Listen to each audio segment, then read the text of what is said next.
शाम में असद खानदान के 54 साल इक़्तिदार का सूरज डूब गया। हुकूमत मुखालिफ ग्रुप ने बशारुल असद का तख्ता उलट दिया। दारुल हुकूमत में दाखिल सदर बशारुल असद मुल्क से फरार। रूस ने इंसानी हमदर्दी के तहत सियासी पनाह दे दी।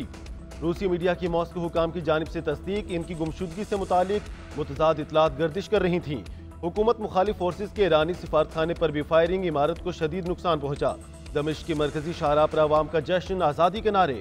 हुकूमत मुखालिफ फोर्सेज ने दमिश्क का मुकम्मल कंट्रोल संभाल लिया। सेंट्रल जेल से 3500 कैदियों को रिहा कर दिया। हुमा में सदर के वालिद हाफिजुल हसरत का मुजस्समा गिरा दिया गया।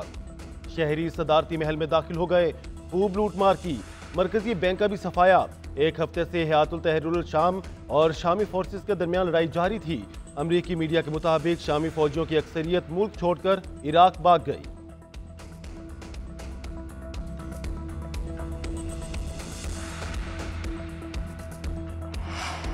अपोजिशन ग्रुप के रहनुमा अबू मोहम्मद अल जुलानी शामी दारुल हुकूमत दमिश्क पहुंच गए, सजदा शुक्र अदा किया। अवाम ने भरपूर इस्तकबाल किया। अबू मोहम्मद अल जुलानी का सरकारी टीवी पर फतह का ऐलान। अवाम से पुरअमन रहने की अपील कर दी। कहा, दमिश्क आसाद और शाम का नया जन्म हुआ, किसी से बदला नहीं लिया जाएगा। इक़्तिदार की मुंतकली तक वज़ीर आज़म ओहदे पर बरकरार रहेंगे, मिलकर तामीर नौ करेंगे। शाम की तमाम सरकारी गैर सरकारी इमलाक और तनसीबात का तहफ़्फ़ुज़ किया जाएगा। जेलों से तमाम सियासी कैदियों को रिहा कर दिया जाएगा।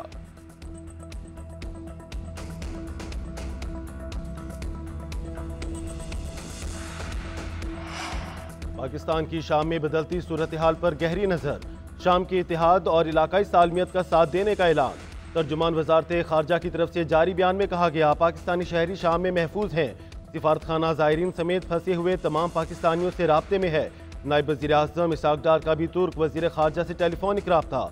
पाकिस्तानी शहरियों की हिफाजत के लिए ताउन पर तबादला ख्याल किया।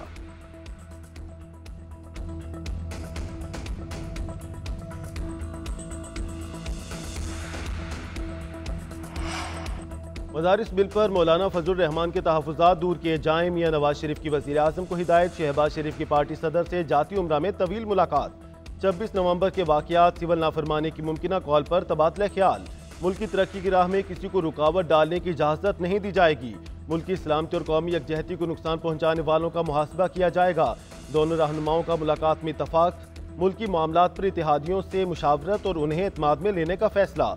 वज़ीर आज़म शहबाज शरीफ से वज़ीर दाखिला मोहसिन नकवी की भी मुलाकात। अहम अमूर पर तबादला ख्याल किया। उधर सदर ने वज़ीर आज़म के एडवाइस पर कौमी असम्बली का इजलास 10 दिसंबर को बुला लिया। इजलास में दीनी मदारिस से मुतालिक कानून साजी का मामला ज़ेरे गौर आने का इम्कान।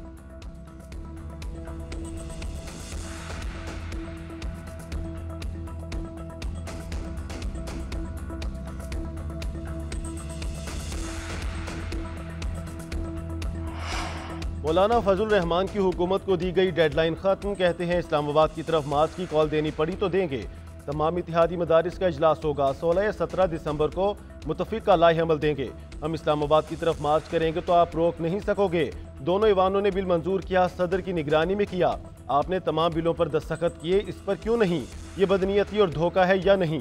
पेशावर में इसराइल मुर्दाबाद कॉन्फ्रेंस से खिताब करते हुए कहा, 26वीं तरमीम के असल मुसविदे में मुल्क की बर्बादी का बारूद भरा हुआ था। पहला मुसविदा मंजूर हो जाता तो मुल्क बचता न बाकी इदारे।